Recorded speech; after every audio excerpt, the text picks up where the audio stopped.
یہاں کارگزاری پیش کی جا رہی تھی، اس کے آخر میں ہمارے مفتی صاحب نے وہ بات کہی تھی، میں بھی کہتا ہوں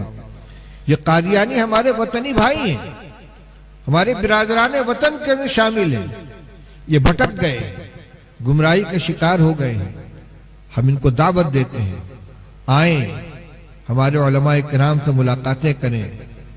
دنیا کی زندگی ختم ہو جانے والی ہے، یہاں کی جو آسائشیں ان کے سامنے لائی جا رہی ہیں، جو لذتیں ان کو دکھلائی جا رہی ہیں، جو آرام ان کو دیا جا رہا ہے، جو لالچیں ان کو دی جا رہی ہیں، یہ سب یہاں ختم ہو جائیں گی، مرنے کے بعد کوئی کام نہیں آئے گا۔ میدان محشر میں بھی صفا شفاعت حضرت خاتم النبیین محمد رسول اللہ صلی اللہ علیہ وسلم کی ہمیں چاہیے، جامع کوثر آپ کے ہاتھ سے چاہیے۔ غلام احمد قادیانی نہ میزان کے قریب نظر آئے گا، نہ پل صراط پر نظر آئے گا، نہ حوض کوثر پر نظر آئے گا، نہ شفاعت کرتا ہوا نظر آئے گا۔ شفاعت کا تو وہ مرحلہ ہے کہ لوگ پریشان ہو کر حضرت آدم علیہ السلام سے لے کر حضرت عیسیٰ علیہ السلام تک ہر اولو العزم پیغمبر کے پاس جائیں گے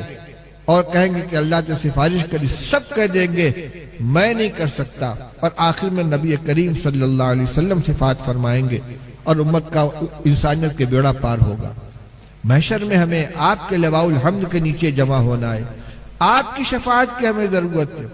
آپ کے دستے مبارک سے جامع کوثر کی ضرورت ہے۔ آپ نے فرمایا تھا کہ میزان کے پاس مجھے پاؤ گے، پل صراط کے پاس مجھے پاؤ گے، حوض کوثر کے پاس مجھے پاؤ گے۔ یہ غلام احمد قادیانی وہاں کام دینے والا نہیں ہے، اس لیے میرے بھائیوں، میرے وطنی بھائیوں، بھٹک گئے ہو، آؤ پھر سے آ جاؤ، حضرت محمد رسول اللہ صلی اللہ علیہ وسلم کے دامن میں پناہ لے لو اور اپنی دنیا کی زندگی کو بھی سنوار لو، آخرت کی زندگی کو بھی سنوار لو۔ حضرت عیسیٰ علیہ السلام،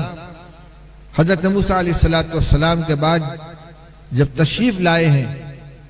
تو انہوں نے کیا فرمایا تھا؟ میں بنی اسرائیل کی بھٹکی ہوئی بھیڑوں کو راہ پر لگانے کے لیے آیا ہوں۔ موسیٰ علیہ السلام اولو العزم پیغمبر تھے، ان کی امت بنی اسرائیل کی امت بہت بڑی امت ہے، لیکن وقت گزرنے کے ساتھ انہیں گمراہی آ گئی تھی، تو اللہ تعالیٰ نے حضرت عیسیٰ علیہ السلام کو جو بھیجا ہے، ان کا اصل کام کیا ہے؟ وَرَسُولًا إِلَى بَنِي إِسْرَائِيلَ أَنِّي قَدْ جِئْتُكُمْ بِآيَةٍ مِّن رَبِّكُمْ، میں بنی اسرائیل کی طرف بھیجا گیا، اور بائبل کے اندر یہ موجود ہے کہ میں بنی اسرائیل کی بھٹکی ہوئی بھیڑوں کو راہ پر لگانے کے لیے بھیجا گیا ہوں۔ میرے بھائیوں، میرے قادیانی دوستو، اس امت کے علماء کرام کو